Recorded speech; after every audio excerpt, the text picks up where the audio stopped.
48th verse that we studied, he clearly mentions that neither by the study of the Vedas, nor by yajna, nor by gifts, dhanaihi, nor rituals, nor by severe austerities can I be seen in such a form in the world of men by anyone other than you. He's only trying to boost Arjuna that he has got a spiritual lottery, which something which nobody has got it.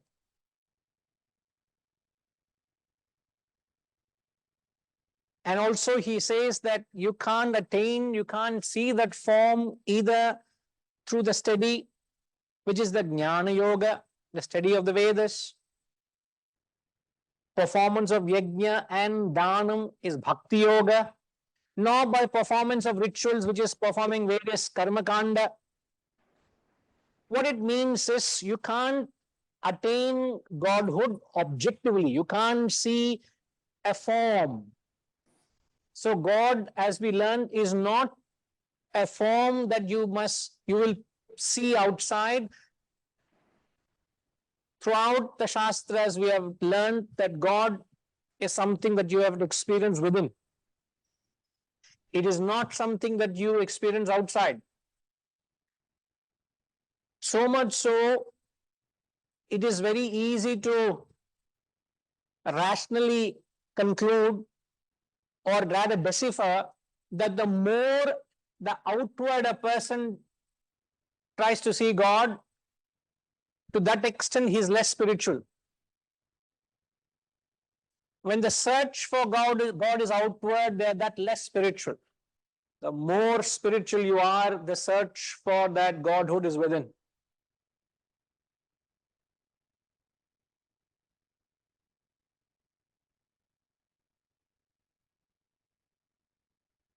If I have to go to Mount Kailash to experience God, I am that much less spiritual.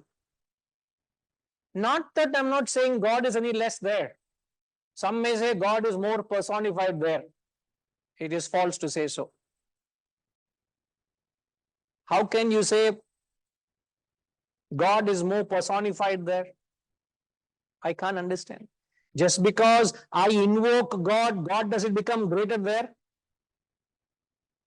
What happens is my ability to relate to God becomes higher, not that the God's presence becomes more intensified. You attribute it to a wrong cause. See, when I chant a prayer, when I perform a ritual, when I invoke God in a particular place, through a Vedic chant, through a Vedic ritual, when I perform a yajna, when I do an act, I am only attuning my inner receptacles to attune to God, not that the presence of God becomes any more pronounced there. So you end up attributing as if God is more pronounced there. God is not any less or more pronounced anywhere else. It is my inability to see God there makes it less prevalent.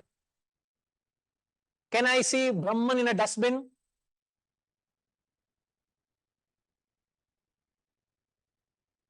Brahman is there also, no?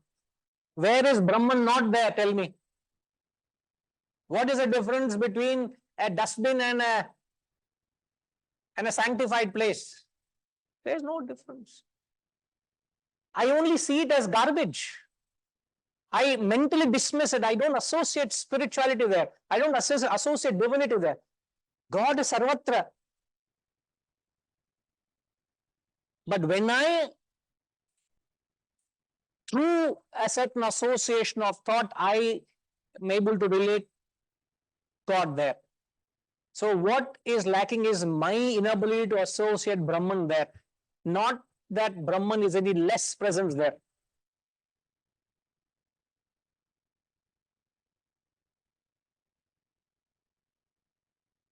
Because we give far more importance to the exterior of a place than the interior. Doesn't matter, irrespective of the place, irrespective of where it is, Brahman is not any less. You know the story, no? I keep saying, but it has a deep meaning. There was a very celebrated Swami, but he had no roof over his head. He was to uh, live in a temple, knowing that the wisdom or the wise soul, the temple authorities allowed him to spend the night there. Whatever prasad he used to get, he used to eat and he used to do some seva there. So they allowed him to be a resident kind of thing. So he used to sleep in the veranda of the temple. One early morning when the pujaris came, he saw in his sleep, he was so not mindful, his feet was pointing towards the sanctum sanctorum. You don't think that way. Don't mute.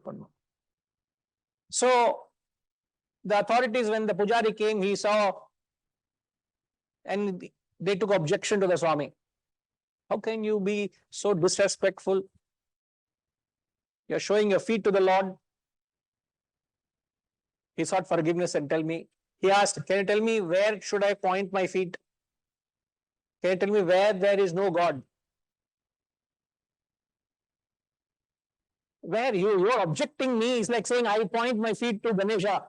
And he said, look at the audacity of that fellow. He thinks too big of himself. He's showing his feet to the Lord. When you must bow down to the Lord, you're showing the feet to the Lord. And they wanted to teach him a lesson. He said, tell me where he is not there. So we only see God at a place. So the subject that the point that we learn here is, any amount of effort, you can't see God outside. It's all an inner revelation. It's an inner discovery. Once you discover inside, you experience it outside. But you try and see it outside, you can't experience it. Even though God is there, it has to be recognized inside. Then it is presence there is felt. So that journey is always, spiritual journey is always inward. So the more outward a person goes, to that extent they are less spiritual. What do they mean? What do I mean by that? That doesn't mean we have to dismiss what they are doing. What it means is they need more expression to identify with God. You need more manifestation to identify with God. The more the expression, the more the manifestation you need to identify with God, means you are that less spiritual. The less manifestation you need to attune to God, that means I am that highly evolved. I don't need that much reminder. I don't need that trigger to attune to God. Okay, what does it need for you to think of God? What prompter you need to attune to God?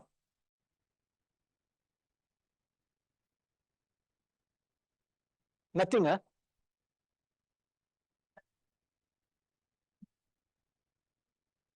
All the time? Most of the time.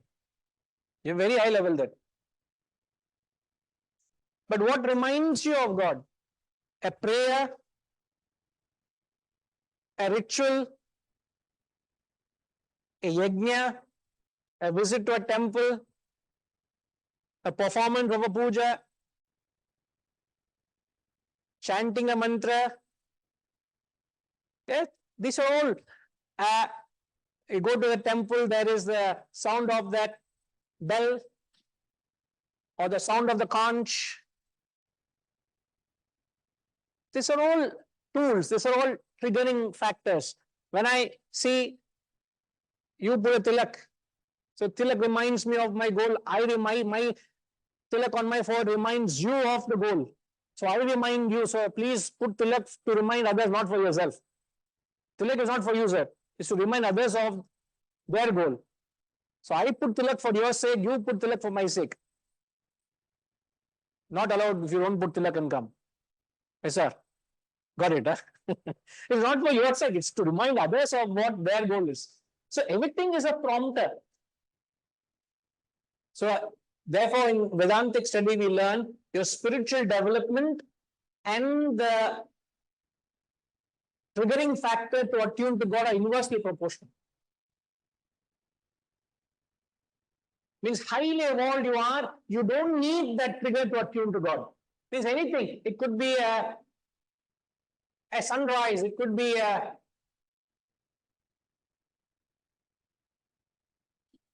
flower. It can be the bird chirping, it could be anything. The most insignificant thing you're going to rapture is appreciating the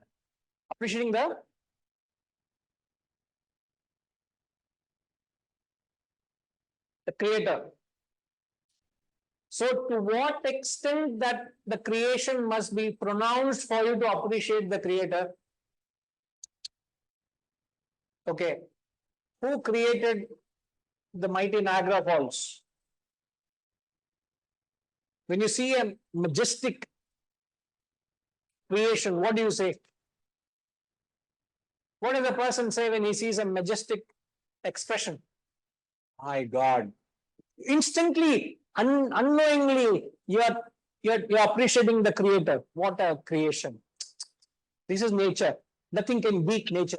You can build the tallest skyscraper in the world, but it has no charm compared to anything that is natural. So you admire the beauty of the creation. You're instantly attuned to the creator. But when you look at a flower, are you attuned to the creator? Isn't that the same creator created the same flower? Isn't that the same creator created the same sunrise or a sunset?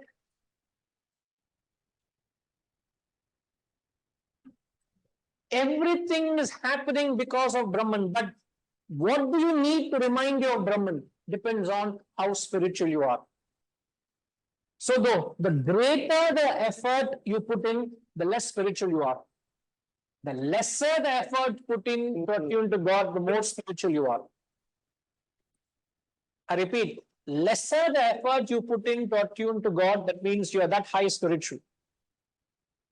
The more the effort you put in to attune to God, that means you are that less spiritual.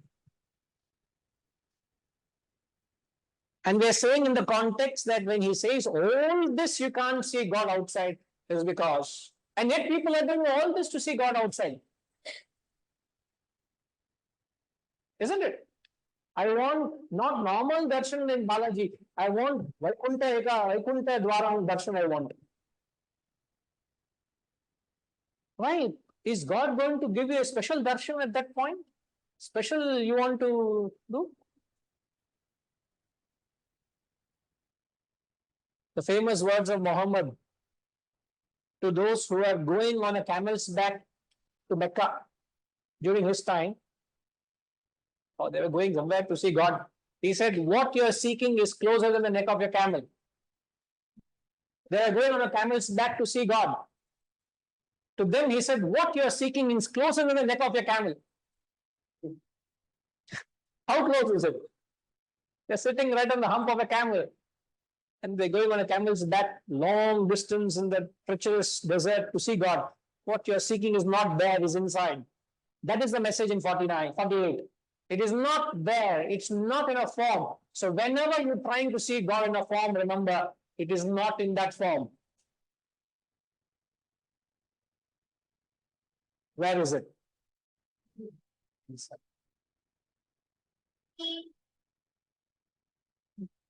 It's difficult, but at least you start putting an effort to see where it is rather than where it is not.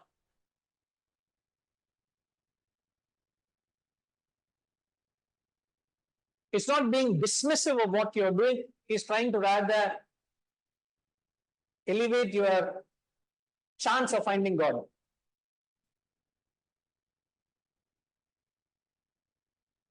That's why they say, spirituality is inward journey, not outward journey.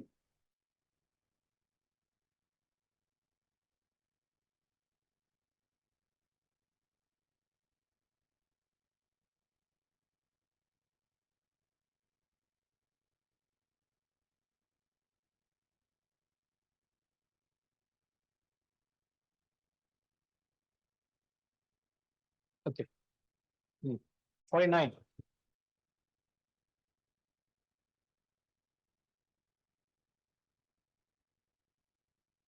माते व्यथा मां च विमूढभावः दृष्ट्वा रूपं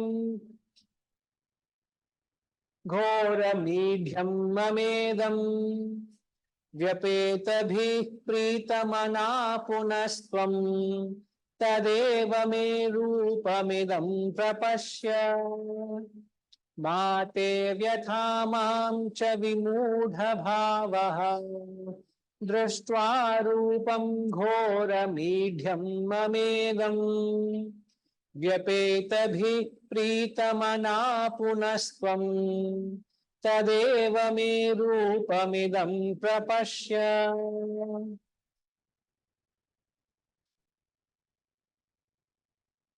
The Lord is telling to Arjuna, be not be bewildered on seeing such a terrible form of mind. Fearless, with a gladdened heart, you again behold this former form of mine indeed.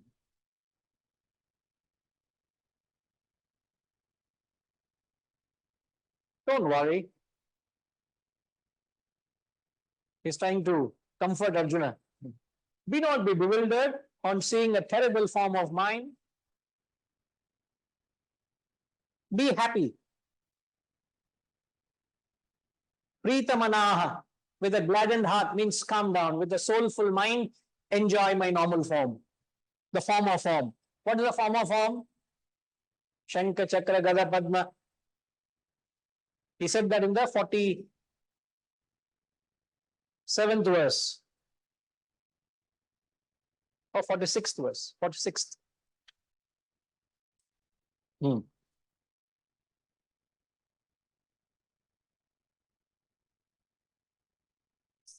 46th verse.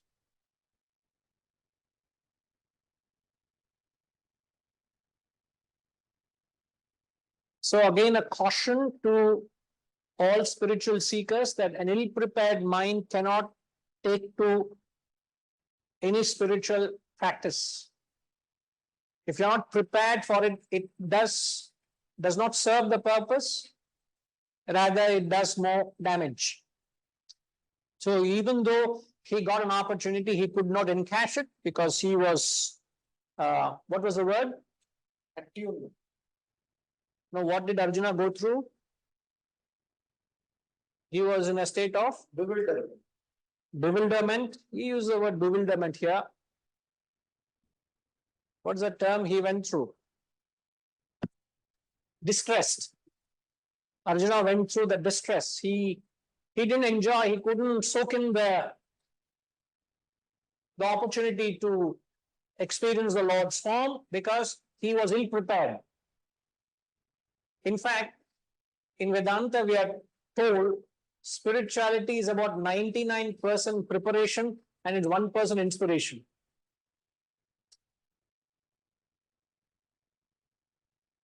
It is 99% preparation and 1% is the inspiration of meditation. So the culmination of your spiritual journey is meditation, but 99% of your effort is in getting worthy of meditating. And most of the people are not prepared. It's an ill-prepared mind trying to meditate. It's not going to work. I am not blaming meditation. I'm blaming the ill-prepared mind who's trying to meditate. So therefore, always work within your capacity. But while you're working within your capacity, you must strive to grow a little further. If you don't strive, then there's no growth. But within your capacity, remember how do we define a goal? The definition of a goal. We all must have a goal. What is the definition of a goal? Not definition, rather, how should we consider a goal?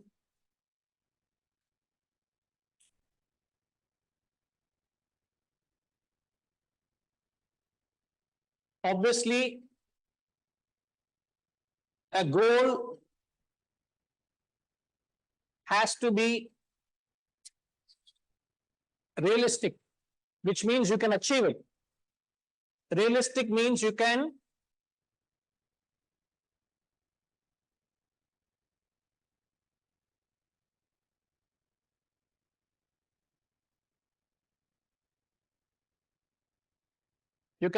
conceive it, and you can achieve it.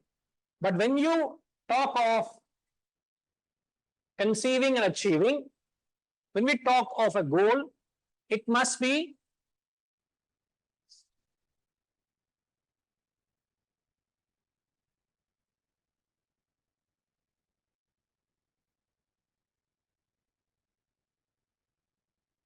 within your capacity,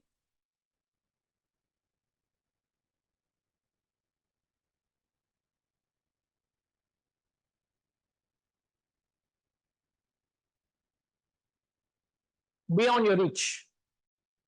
If it's within your reach, then it's not. What happens if it is within your reach? Ramji, what happens? Sureshi? Yeah.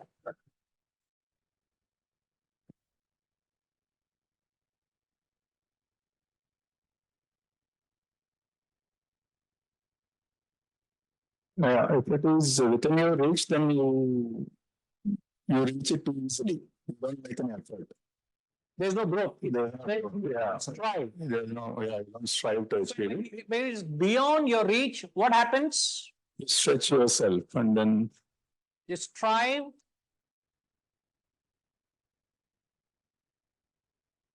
and in that there is, growth. isn't it? Then how do you explain within your capacity?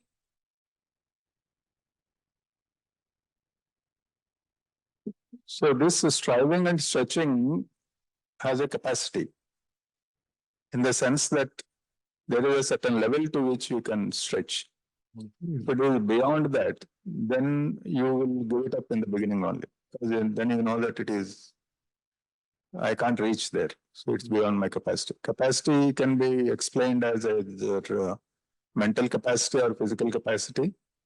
So the conception of the goal itself may be wrong. Actually. So within your capacity means you should be able to conceive it.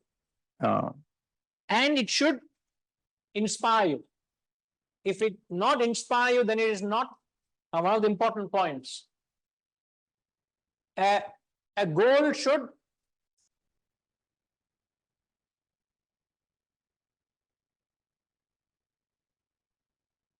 so whatever work you're doing, if there is no drive, like if I don't have the drive to drive and come here and take this class, irrespective of how many numbers are there, irrespective of what reward, irrespective of what return, irrespective of anything.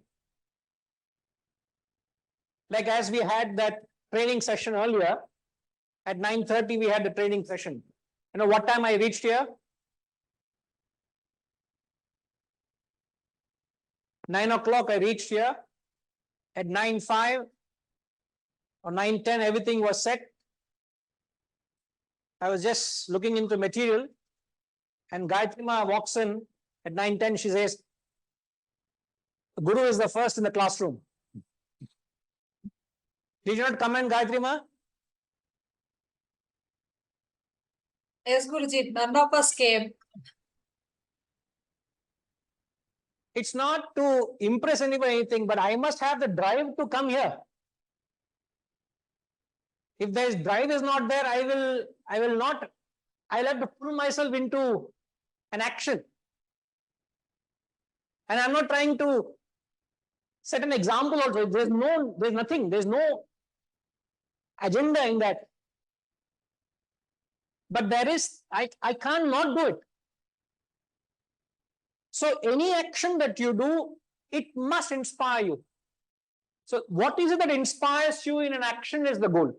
What is the end objective you want to achieve? My end objective is, I must serve the Sanatana Dharma. Every effort is this grand wisdom must be served. How can it reach? So the objective of the training was, we are trying to give training to the potential teachers who can take this wisdom out. If that is the objective, what is end product? End product is that wisdom must reach. For which, what should I do? And is that action inspiring me? So the end goal must inspire you. So this moment action has that energy and the fire. In the Shastras, they say the word inspire as Agni.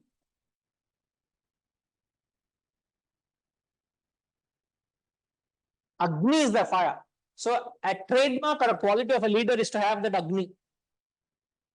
Yeah, we call it fire in the belly. Fire in the belly? Yeah. In English language, we say so. But in that process, many times people set targets which are unrealistic. That's why I said, Yeah. how did we define the goal? First term I wrote, goal is? It has to be realistic.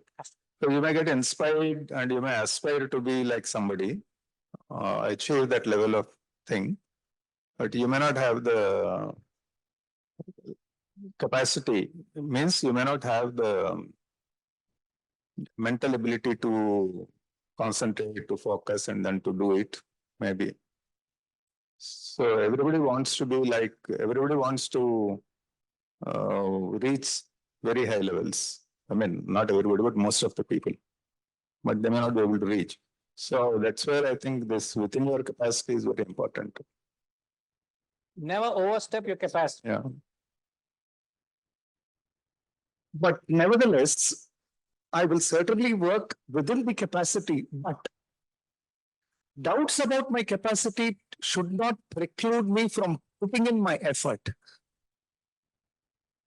You know, there is a beautiful observation of Michelangelo. He says, the greater danger for most of us is not that we aim high and we fail. The greater danger is we aim low and we succeed. That's where you need to, that's the first 2 points. It must be within your capacity, beyond your reach. If it is beyond your capacity, it will not work. If it is within your reach, also it will not work. So even if I'm not able to evaluate initially whether it is within my capacity, I will still strive. At the most, I will not succeed, but I will learn my lesson and go back to the drawing board. You will calibrate it. So it's in fact, the goal is one of the most dynamic factors which keeps constantly changing. Many people don't keep raising the goal. They just keep running mechanically. They keep working mechanically. Pig's contentment. That contentment is called as false contentment. There's no contentment. Sorry to use the word. In this context, Guruji, this being inspired, that Agni which you said, is extremely relevant. Irrelevant or relevant? Is extremely relevant. I thought irrelevant. No. It is so very extremely relevant. In fact, you know, there is our Patanjali, one of the finest observations on inspiration comes to us from Patanjali. He says, when you are inspired by some great object, some lofty purpose, all your thoughts break their bonds. Your mind transcends limitations. Your consciousness expands in every direction. And you find yourself in a new, great, and wonderful world. Latent forces, faculties, and talents come to the fore, and you discover yourself to be a far greater person than you thought you were. You're quoting him? This is Patanjali's words. One of the finest observations on inspiration. It's true.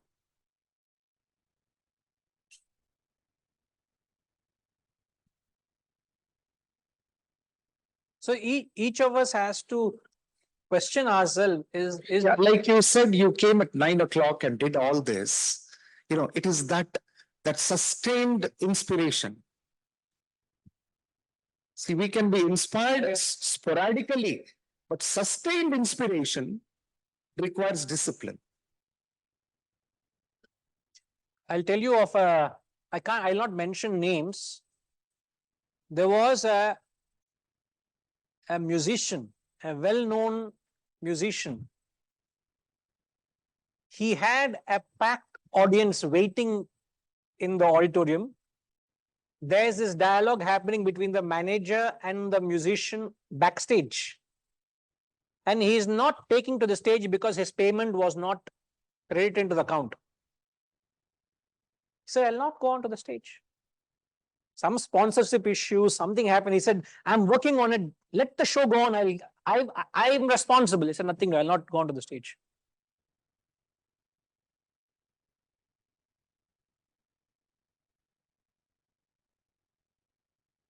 I'll not mention names because it's not being disrespectful to them.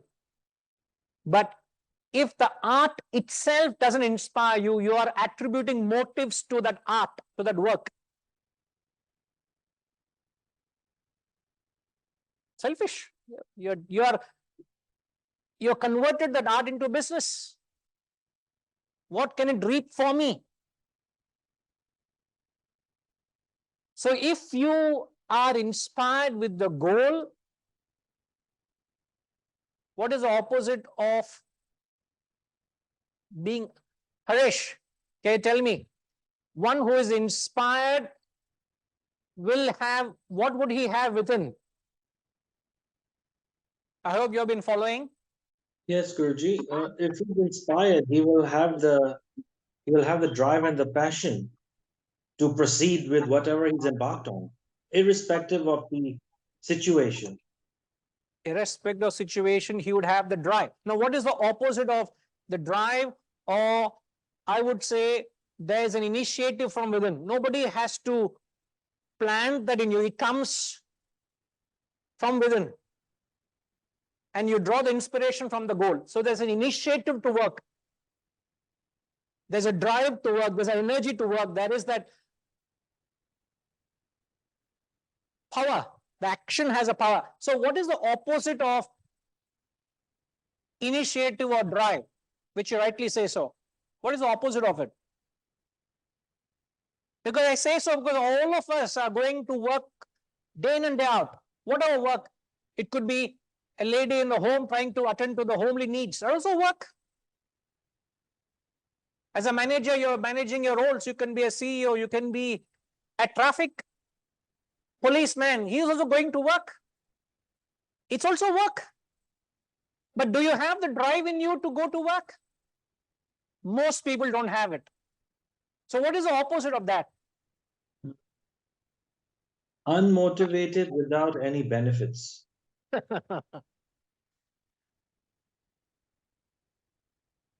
One word. You're right, but one word answer. What is a one word opposite of initiative?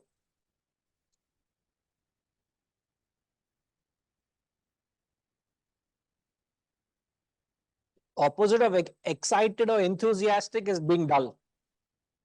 Huh?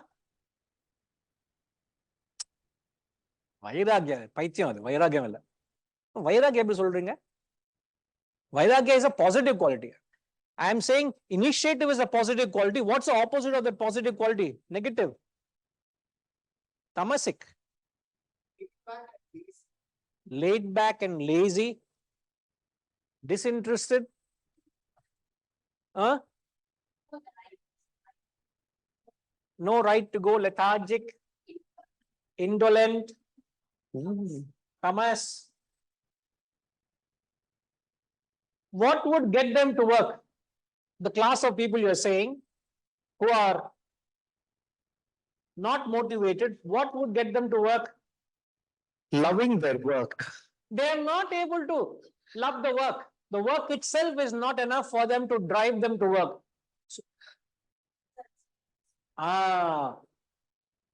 What you do is you throw bait,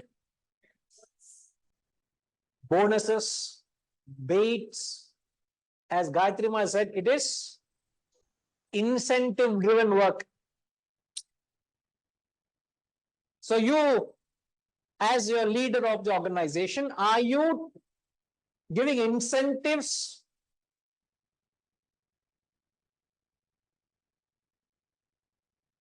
Some need recognition. Some need emotional pat. Some need something they need for you to carry on. Okay, we are also an organization. You're all members of this organization. You all, what do you need to get you, to drive you to come to this institution to serve? What do you need? If you only need inspiration, which I can't plant in you, if you find reason for not to come, that means you don't have the drive. Oh, my guru is not talking to me.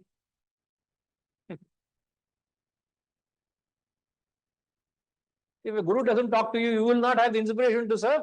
Are you serving the guru, the person, or the knowledge, or the cause? What childishness is this?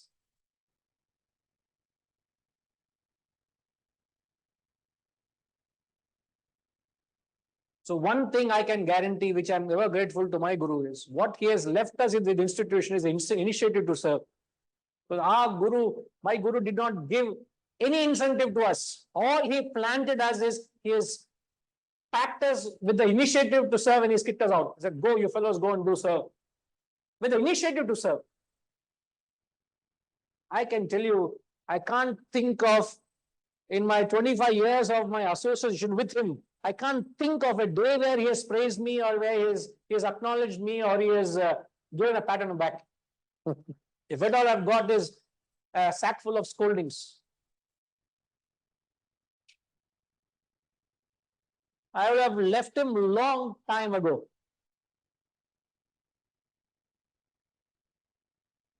It took time for me to understand him, but he didn't do that. And we are not given any incentive to work. 33 years counting. I don't need. None of this existed, which you all see in the banner. When I started the banner, none of this existed. Nothing existed. None of you existed. So it is not, am I doing this for what is there now? Take all everything. In fact, if you say wrap up everything and close the banner, from tomorrow I'll start fresh. I guarantee you. Because none of this inspires me. The work itself inspires me. And it's not arrogance, it's not ego. It is to have that belief that what drives you. And what should drive you is you must have a goal and you must go back to the drawing boards. If your work is not drawing you, something is not right within you, what is on the board? Either you are going beyond your capacity, or the goal is not realistic, or is well within your reach, or the goal is not pure itself. What actually inspires in the goal is the purity in the goal. There must be no malice, no selfishness. If there is that malice of doing something for oneself, I tell you the goal becomes stale. As you were saying, Sitama, you're mentioning in the earlier interaction we had, it's like it spoils the broth, that ego, that I spoils it. No. So any work that you do, if that ahankar or that personalization comes into the work, it spoils it. It destroys it. So as long as if you make the work pure without that I and my,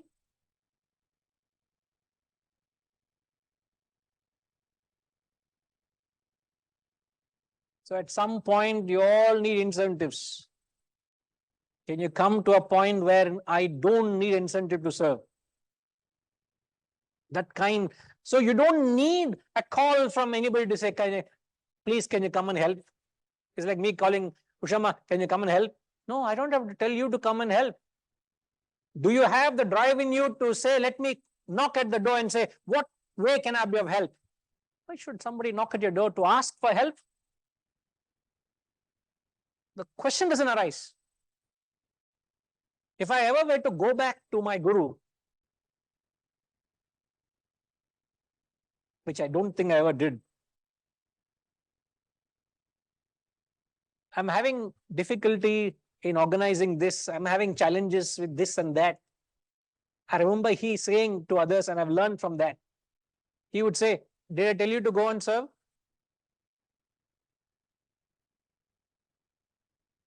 I remember a colleague of mine, all being recorded, I hope it doesn't go out of context. He went to a foreign country and he found difficulty to meet his ends. Though there were few people who said they will help you trying to get settled and then start to spread the works there. 3, 6 months, 8 months, he tried. Is it difficult? I'm finding difficult and blah, blah, blah. He said, he was complaining. To which Swami said, did I tell you to go there? In his words, he didn't tell. You go and do that. No. You wanted to serve, it's your problem. You deal with it, he said. Why are you telling me?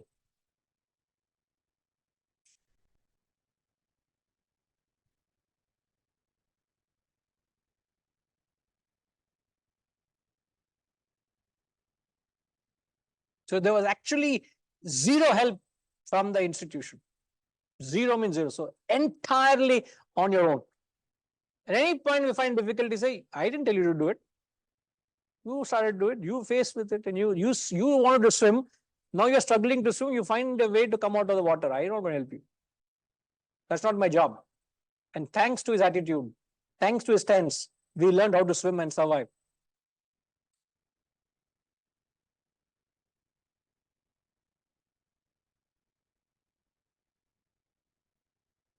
So what is most, many people go wrong in conceiving the goal. So, and goal is not what you want to get to. Goal is for what? Is not what you want to get. Goal is always, okay, my goal is wisdom foundation. Is that the goal? No. Okay, why you want to set up wisdom foundation? To teach this knowledge. Is it all? For what? So when you keep questioning everything, for what, for what, for what, and if the end product for what is pure, is without malice, then it's a goal. If it has any selfish stigma associated, it is not a goal. That is when it will either inspire you or demotivate you. It depends on the end result of that for what questioning and inquiry. Because anything selfish comes to a point of saturation. How much? But if it's no selfish, then there is no saturation point. You will go on. So if I were to say, I am teaching this knowledge now through this banner to attain moksha, for my utmost purification, for my own self-purification, self-evolution, self-realization. If I connect that way, so if the goal of self-realization or maybe self-purification or self-development or self-evolution, if these are lingering in the back of my mind, everything that I do, then this particular action is continuously motivating me until I get to that point of what that self-purification is. Or if it is self-realization, till then it will inspire me. But once I come to self-purification, I get stagnant. Why? I've reached that point. What do I do next? Raise it. New goal. So the goal has to constantly keep checked and dynamic and keep pushing. And Arjuna failed to do that. He asked for it, he got it, but what he asked for was Vishwarupa Darshan, he got it, it was beyond his capacity. That fellow was distressed seeing the Lord's form. Fool. You ask for that and you can't digest it. As Shivaji said, you are eating more than what you can chew. You ask for it and you can't enjoy it. What sort of a mistake is that?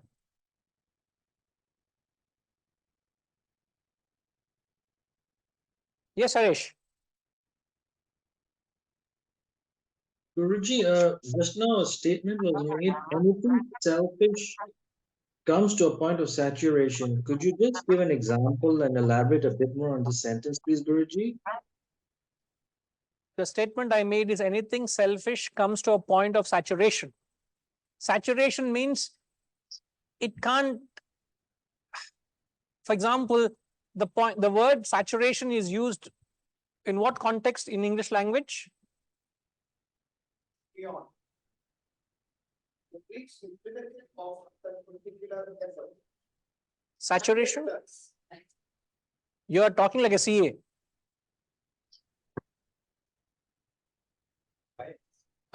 Can you use the mic and explain, please? I'm trying to get some help here in English language. In science, when you put something like, let's say, sugar in water, it keeps on absorbing, but there is a point which comes when it won't absorb any further. That is a saturation. In agriculture, we call it field capacity. Field capacity means when there is a field, you keep giving water, a stage will come when it will not take any more water. It will keep rejecting the water. So same thing in, that is a saturation point. Now the statement I made is, That anything selfish has a saturation point. Because I think the law of diminishing returns will apply. And you will, anything more you get will not give you that satisfaction, or it will not give you the desired result. no, if it's not going to satisfy you, means you're not reached the saturation point, no?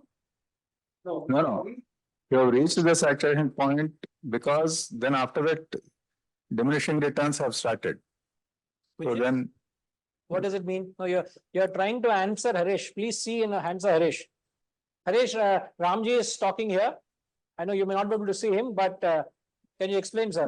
Yeah. No, you didn't go. See, sir referred to the law of diminishing returns. Right. Conversely, you can make use of the law of diminishing utility. See, for example, you have 2 gulab jamuns, 3, 4. Now you are saturated. You will say, I don't want the 5th. Don't get the I 6th. don't like the example of gulab jamun. I See- like the concept, but not gulab jamun. We are moving towards prasadam time. I know that. So the incremental benefit is not there. Then you are reached the saturation.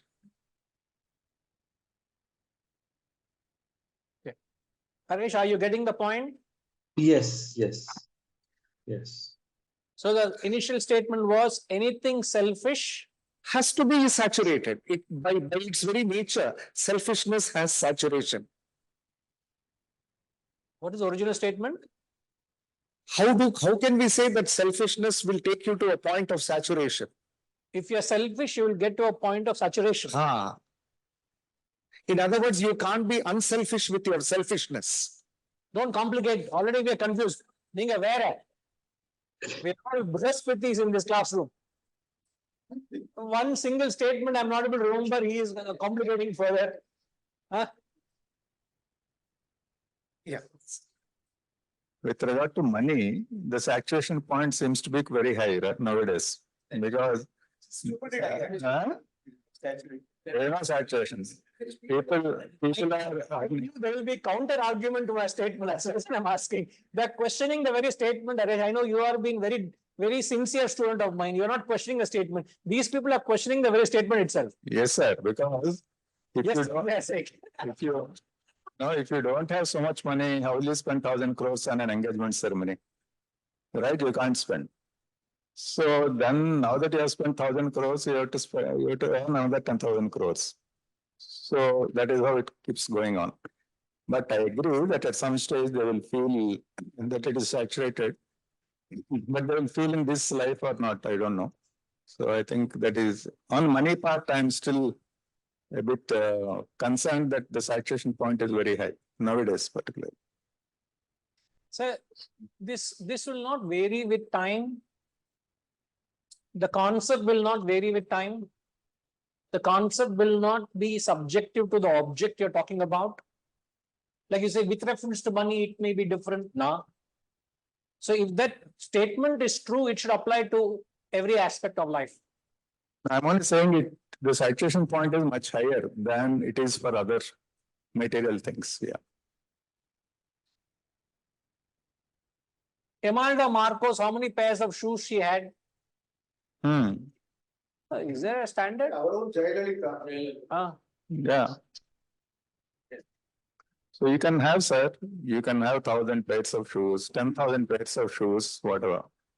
But you can have a lakh of crores, then you will still want to have 10 lakh crores, then you still want to have 1 lakh, So 1 in crore. that sense, then to that statement, in every aspect of life, there is no saturation. You can go on acquiring 10,000 crores of properties or 10,000 pairs of shoes or any amount of thing. But what does that statement mean? Anything selfish comes to a point of saturation. The opposite is anything unselfish, there is no saturation. Means there is a enormous drive when there is unselfishness. When I say saturation, it is not going to inspire you. It is not going to give you happiness. It is not going to give you contentment. That's what we meant, saturation. Any amount, selfishness cannot give you satisfaction and contentment. But in fact, we mean the opposite when we say that. You get the point? We just as an additional point to that is that the concept of giving, the concept of sharing is something which actually the more you earn, the more you give, can be a balancing thing. And I think this is quite high in some of the other countries. But I think in our country, it is still not at that level of sharing and giving. If one can cultivate that habit, you may have a lack of crores, but are you giving and are you sharing is a real question. That's where actually the selfishness and unselfishness comes.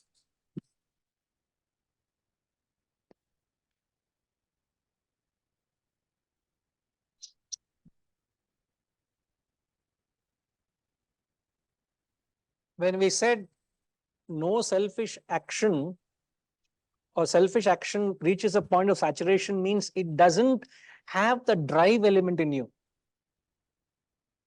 That then you get onto a monotonous life, whether it be making money or living, because selfishness, it comes to a point of saturation where life has no joy. There's no oomph in life. You don't look forward for. But if it's unselfishness, it could be the same routine life. Believe me, I look forward for that 4 a.m. every day. And I curse myself if I can't get up. Come on. Simple activities, simplest of things, you will revel and relish because of the goal, of the end objective is pure. Every action speaks volumes to you. That's the reason, we analyze in the Western countries, you find everything is extreme there. They play extreme sport. Everything that they do is extreme. Why do they have to do anything extreme? Harish, since I'm sitting with you, why does anybody do anything in life? In extreme measure, you mean? No, in anything in life, why does anybody do anything? They have a purpose-driven agenda, or it is their Vajra Can we also? not say they're doing it for a certain joy or happiness? Yes. Yes. If somebody has to do something extreme than the ordinary, what does it mean?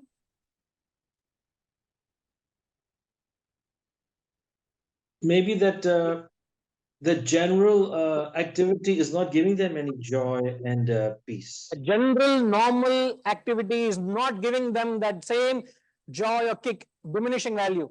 So they have to do something out of the ordinary to get that same joy or kick. That means life has become stale for them. They have to do something out of the ordinary to get the joy and kick. That's why they do all extreme.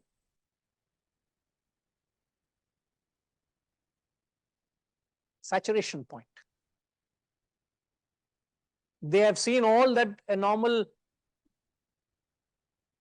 aspiring middle-aged middle-class man in our country is aspiring to. They are born into it. They've got everything that they can ask for materially. So what is there to look forward for? Thing is there. So what is the purpose of life? Then they start doing all piercing their body all over, tattooing their body all over. Any game they'll start jumping from all this bungee jumping, this jumping, that parajumping, this all starts there only, West, and then the rest of the world catches the fever. Why they have to do? Because ordinary things they will not find joy. You know, there's a restaurant in Japan. When you order food, it will come in a dish, or the cutlery is in shape of your toilet bowl.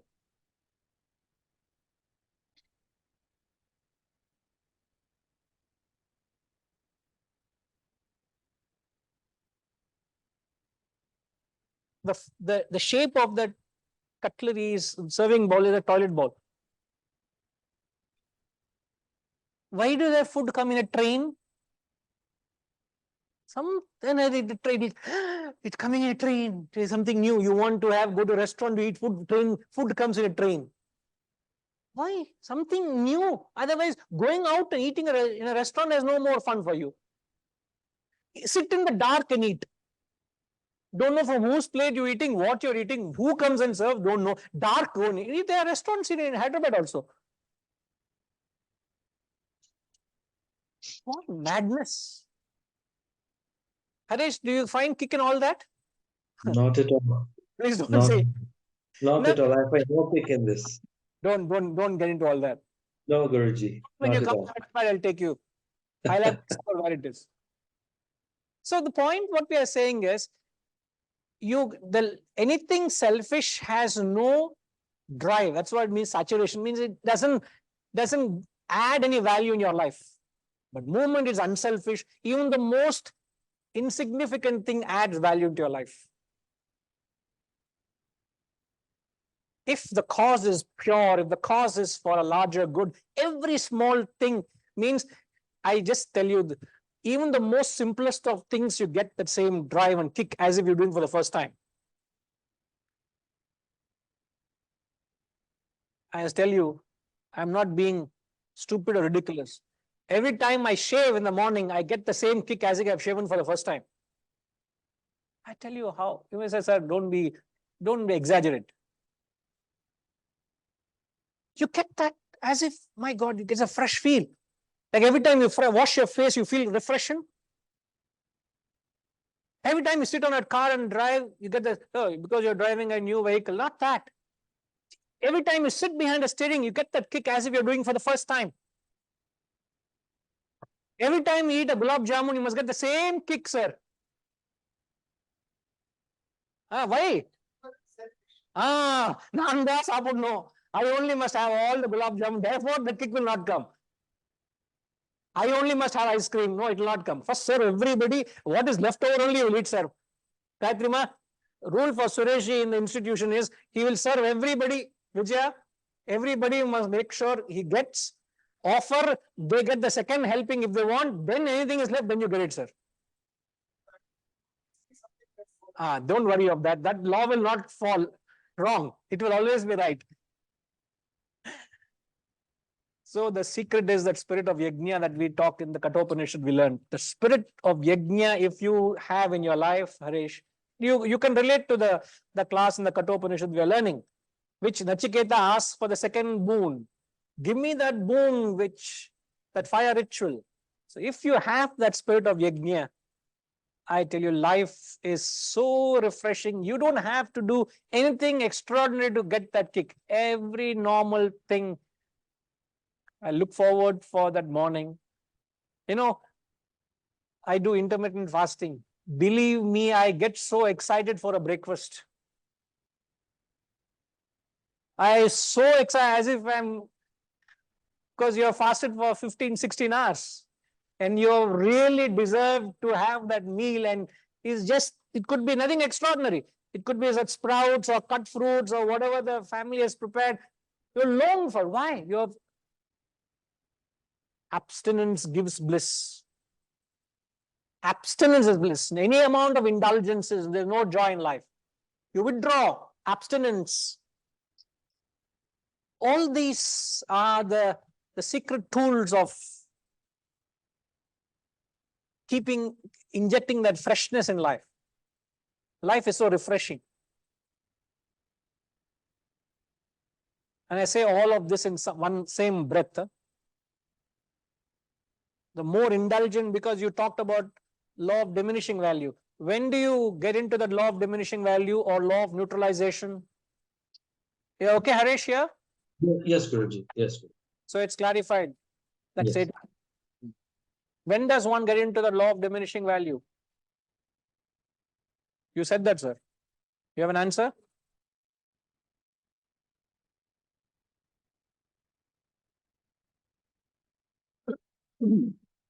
Law of diminishing value kicks in when you are consuming more than what. When you do things with selfishness.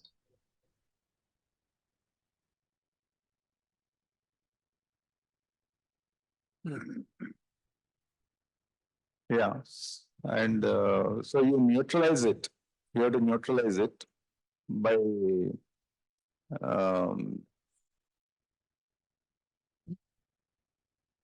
giving it up by abstinence. So law of neutralization kicks in because of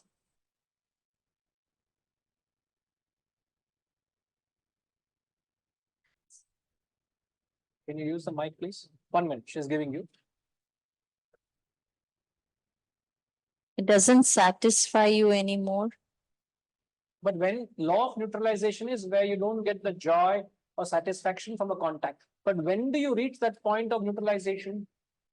When you reach the saturation point, Question is, when do you reach that? How do you reach that saturation point?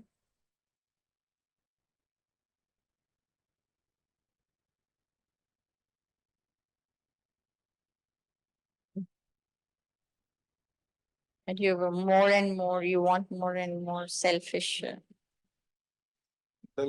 indulgence. You have said Indulgence. Indulgence. What is indulgence? There is Greed. one indulgence. Somebody is saying overindulgence. What is overindulgence? You're qualifying the word indulgence only more, is it? Greed for So what is indulgence? In our Vedantic term, what do you mean indulgence?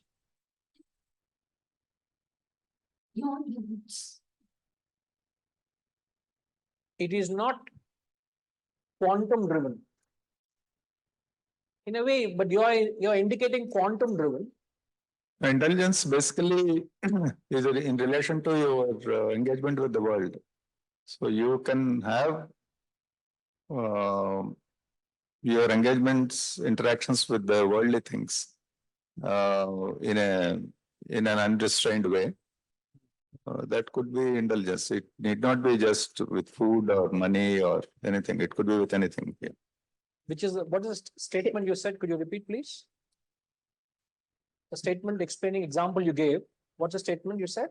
I said it need not be with money or food or anything. It can extend to anything in the world. Whatever the world offers you, Yeah.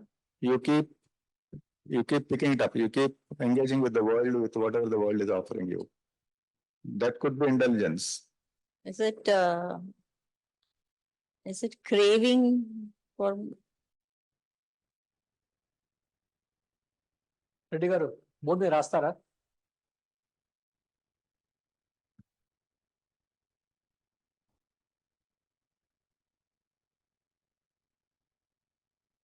Switch to that. But plus add చేయండి.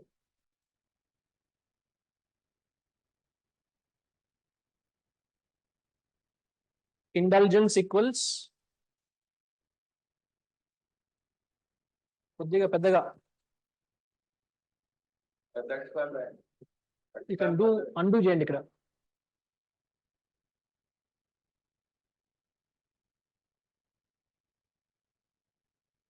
Go to plus. All is part of TTT going on. Huh?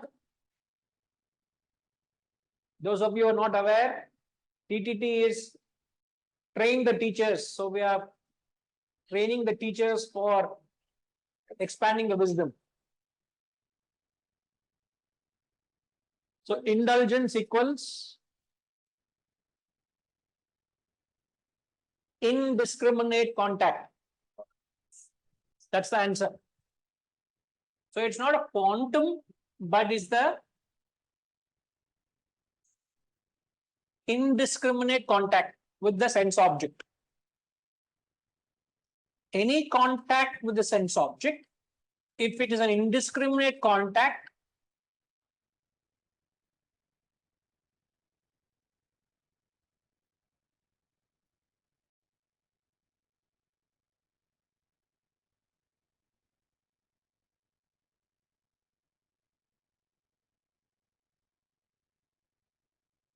in the abstinence ranking, ABS, left, under indulgence, abstinence, ABS, TI, ABS, TI,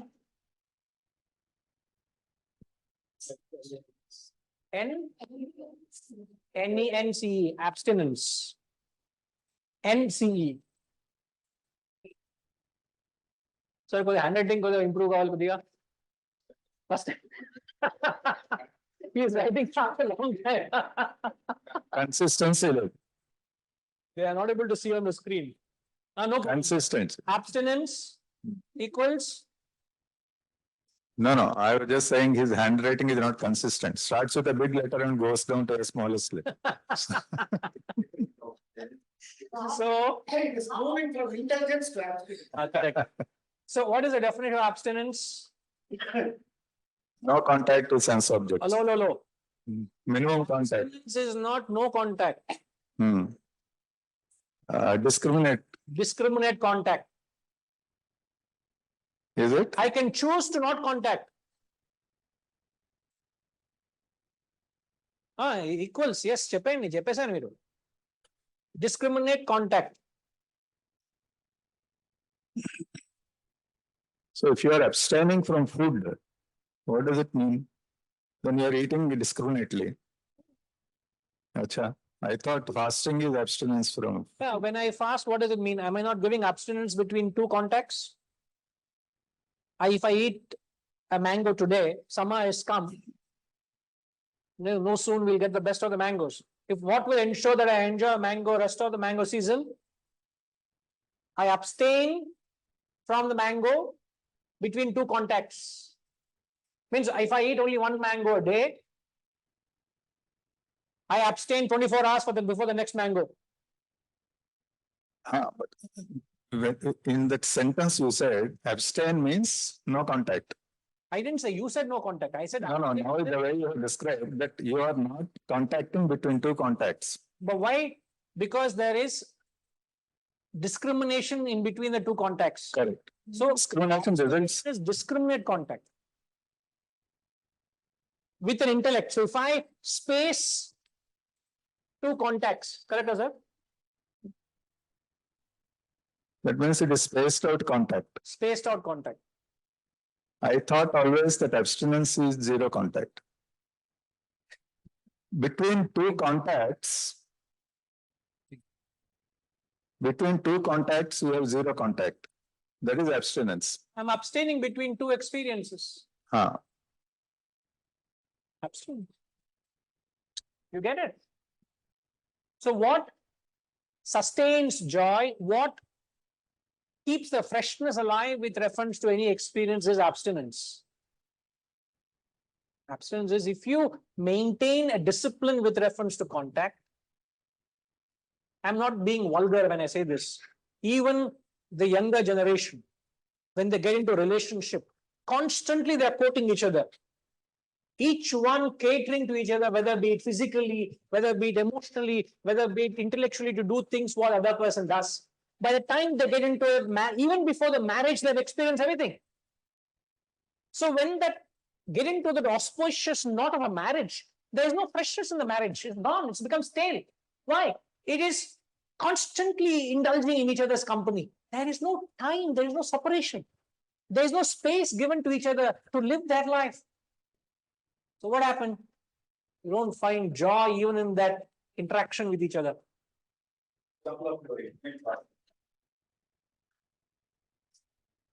Example is an intermittent fasting. That's where the gap which is creating creates more gap in terms of the creates and absentence. You feel Yeah.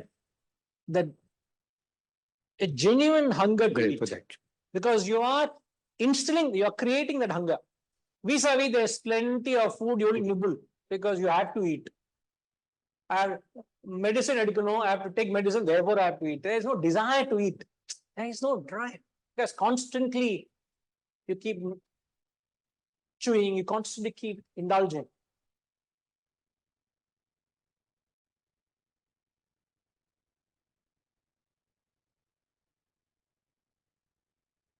I don't know where we started, where we ended, but we are talking philosophy only, no?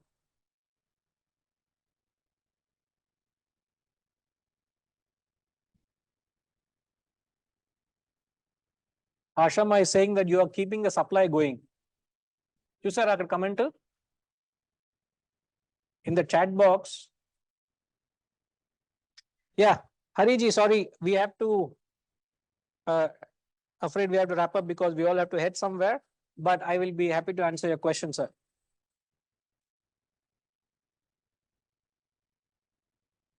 Has neutralization got anything to do with selfishness? Louder, sir, sorry.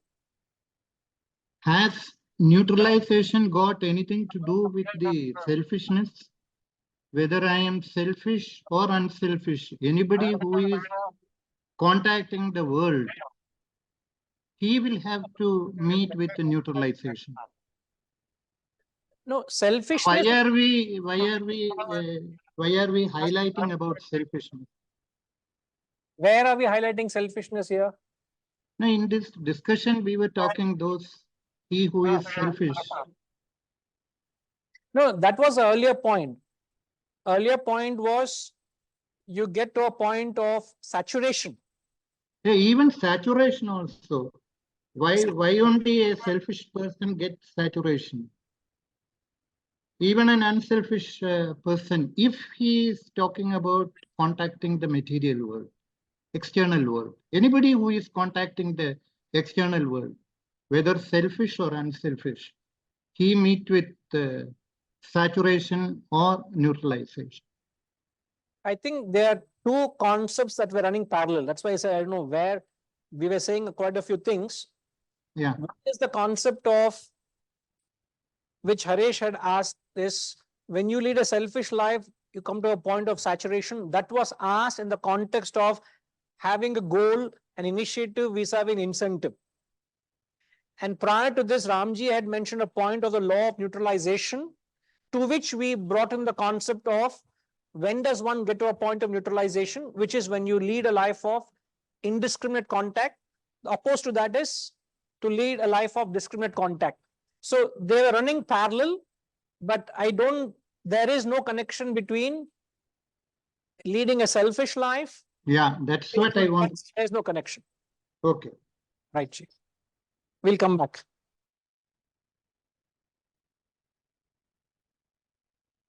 Om Purnamada Purnamidam Purnat Purnamudachyate Purnasya Purnamadaya Purnamevavashishyate.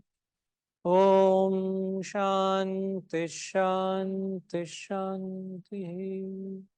Harihi Om. Shri Gurubhyo Namaha. Harihi Om.